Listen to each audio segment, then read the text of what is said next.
नमस्कार मंडळी, आज रविवारची सकाळ शिवसैनिकांसाठी अतिशय आनंदाची बातमी. उद्धव ठाकरे यांच्या घराण्यातील ही व्यक्ती हा हुकमी एक्का अखेर राजकारणाच्या मैदानात. शिंदे गट भाजपा यांच्या गटात चिंतेचं वातावरण. हिंदुहृदय सम्राट बाळासाहेब ठाकरे यांचं स्वप्न अखेर पूर्ण होणार. हिंदुहृदय सम्राट बाळासाहेब ठाकरेंचं जे काही वारसा चालवणार अशी व्यक्ती पुन्हा राजकारणात येणार. नेमकं काय झालंय? शिवसैनिकांची उत्सुकता कशी शिगेला पोचली आहे? हिंदुहृदय सम्राट बाळासाहेबांचं स्वप्न कसं पूर्ण होणार हे आपण सविस्तर बघणार आहोत. चॅनलवर जर तुम्ही नवीन असाल तर चॅनल सबस्क्राईब करून बेल आयकॉन प्रेस करा.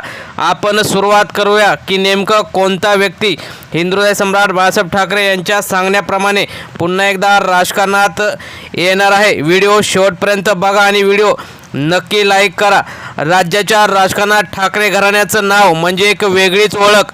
शिवसेनेची स्थापना करून बाळासाहेब ठाकरे यांनी मराठी अस्मितेला दिलेला आवाज, त्यानंतर उद्धव ठाकरे यांनी पक्षाचं नेतृत्व सांभाळत केलेली वाटचाल आणि आदित्य ठाकरे यांच्या रूपाने पुढील पिढीचे नेतृत्व, या सगळ्या पार्श्वभूमीवर आता आणखी एक नावाची चर्चा जोर धरत आहे. ते नाव म्हणजे तेजस ठाकरे. गेल्या काही दिवसापासून राजकीय वर्तुळात आणि विशेषतः शिवसैनिकांमध्ये एकच प्रश्न चर्चेत आहे.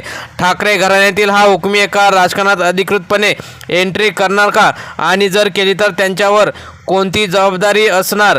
ठाकरे घराण्याची परंपरा आणि वारसा जपण्याची शिवसेना ही केवळ एक राजकीय पक्ष नसून ती एक भावना आहे. बाळासाहेब ठाकरे यांनी 1966 मध्ये शिवसेनेची स्थापना करताना मराठी माणसाच्या हक्कासाठी लढा उभारला. त्यांच्या भाषणांची शैली, आक्रमक भूमिका आणि थेट संवाद यामुळे त्यांनी लाखो शिवसैनिक तयार केले. त्यानंतर उद्धव ठाकरे यांनी पक्षाचं नेतृत्व स्वीकारलं आणि संघटन मजबूत ठेवत राजकारणात संतुलित भूमिका घेतली. मुख्यमंत्री म्हणूनही त्यांनी आपली वेगळी छाप पाडली. आदित्य ठाकरे यांनी युवा नेतृत्व म्हणून पुढे पर्यावरण, पर्यटन आणि शहरी विकास यासारख्या विषयावर काम करून स्वतःची ओळख निर्माण केली. या सगळ्या पार्श्वभूमीवर तेजस ठाकरे हे नाव जरी राजकारणात फारसे सक्रिय नसले तरी ठाकरे घराण्याचा महत्त्वाचा भाग असल्याने त्यांच्या प्रत्येक हालचालीकडे लक्ष असतं. तेजस ठाकरे यांचे जे काही प्रामुख्याने फोटोग्राफी आणि वन्यजीव संरक्षण या क्षेत्रात कार्यरत आहे. त्यांनी अनेक दुर्मिळ पक्षी आणि प्राण्यांचे फोटो काढले असून कामाची दखल आंतरराष्ट्रीय स्तरावर सुद्धा घेतली गेली आहे. राजकारणापासून काहीसे दूर राहून त्यांनी वेगळा मार्ग निवडला होता. मात्र ठाकरे घराण्याची पार्श्वभूमी आणि शिवसेनेचे असलेलं नातं यामुळे त्यांचं नाव नेहमी चर्चेत असतं. राजकारणाच्या प्रवेशाच्या चर्चांना उधाण अलीकडेच काही राजकीय घडामोडीमुळे आणि पक्षांतर्गत बदलामुळे शिवसेनेत नव्या नेतृत्वाची गरज असल्याची चर्चा रंगू लागली. विशेषतः युवा सेनेच्या नेतृत्वाबाबत अनेक प्रश्न उपस्थित केले होते.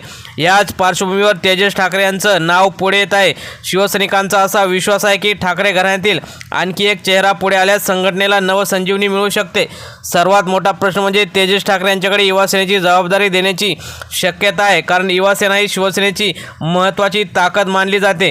जी युवा सेना आदित्य ठाकरे यांनी अतिशय चांगल्या रीतीने सांभाळली, आता तीच संघटना तेजस ठाकरे यांना सांभाळता येईल का आणि त्यांना ती दिली जाणार का याकडे सर्वांचं लक्ष लागलेलं आहे. शिवसैनिकांमध्ये तेजस ठाकरे यांच्या संभाव्य एंट्रीबाबत मोठी उत्सुकता आहे. अनेक कार्यकर्त्यांचं म्हणणं आहे की ठाकरे घराण्यातील व्यक्ती नेतृत्वात आल्याने संघटनेला एकजूट मिळते आणि कार्यकर्त्यांमध्ये नवचैतन्य निर्माण होते. तेजस ठाकरे यांचा आक्रमक स्वभाव आणि त्यांचं भाषण जोरदारपणे असतं. तसेच हिंदुहृदय सम्राट बाळासाहेब ठाकरे यांनी सुद्धा एकदा सांगितलं होतं की तेजस हा माझ्यासारखाच आक्रमक आहे, त्यामुळे त्याने सुद्धा राजकारणात लवकर यावं असं त्यावेळी सांगितलं होतं. आणि आता ती वेळ आलेली असून येणाऱ्या शिवसेना वर्धापन दिनी म्हणजेच 19 जूनला तेजस ठाकरे अधिकृतरित्या युवा सेनेची जबाबदारी सांभाळण्याची शक्यता व्यक्त केली जात आहे. तर दुसरीकडे विरोधकाकडून मात्र या चर्चेकडे वेगळ्या नजरेने पाहिले जात आहे. काही जण याला घराणेशाहीचा भाग मानत असून केवळ ठाकरे आडनावामुळे नेतृत्व दिले जाऊ नये असा युक्तिवाद केला जात आहे. मात्र शिवसैनिक या टीकेला फारसं महत्त्व देत नाहीत. त्यांचं म्हणणं आहे की ठाकरे घराण्याने नेहमी जनतेसाठी आणि महाराष्ट्रासाठी, मराठी माणसासाठी काम केलेलं आहे. नेतृत्व ही परंपरेची पुढची पायरी आहे. या सगळ्यामध्ये एक महत्त्वाचा भावनिक मुद्दा समोर येतो, तो म्हणजे बाळासाहेब ठाकरे यांचं स्वप्न. आणि शिवसेना ही केवळ पक्ष नसून ते एक कुटुंब आहे आणि त्या कुटुंबाशी आम्ही जोडलेलो आहोत असंही शिवसैनिकांचं म्हणणं आहे। त्यामुळे तेजस ठाकरे यांनी लवकरात लवकर युवा सेनेची जबाबदारी घेऊन राज्यभर शिवसेना पक्ष वाढवा असं अनेक शिवसैनिकांचं म्हणणं आहे। मित्रांनो, तुम्हाला काय वाटतं, तेजस ठाकरे यांनी राजकारणात यावं का? कमेंटमध्ये जास्तीत जास्त हो किंवा नाही कमेंट करा। धन्यवाद। जय हिंद, जय महाराष्ट्र।